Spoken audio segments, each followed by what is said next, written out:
дар шаҳри Хуҷанд маркази миллии оши Палав фаъол шуд. Ин бино, ки барои 600 нафар пешбинӣ шуда, аз 2 ошӯна иборат аст, рӯзи 17 ноябр мавриди истифода қарор гирифт. дар маросими ифтитоҳи марказ раиси ҷумҳур ҳам иштирок кардааст. Эмомалӣ Раҳмон рӯзи гузашта барои иштирок дар маъракаҳои бахшида ба 25-умин солгарди иҷлосияи 16-уми Шӯрои олӣ, ки ӯро ба қудрат расонд, ба суғд рафт. дафтари матбуоти президенти Тоҷикистон гуфт, барои сохтмони маркази миллии оши Палав беш аз 3 миллион сомонӣ харҷ шудааст. дар рӯзи ифтитоҳи маҷмӯа ошпазон дар 10 дег бо 350 кило биринҷ 10 нав ош дам андохтанд, афзудааст манбаъ.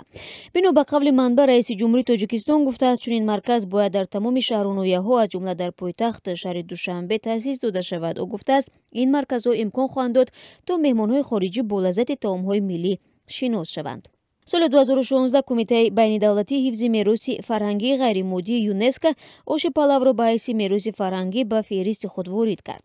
бино ба пажӯҳиши донишмандони Академияи илмҳо, дар Тоҷикистон то 300 нави оши Палав мавҷуд аст, вале дар санадҳо барои ЮНЕСКО ҳамчун намуна 10 нави ош пешниҳод шудааст.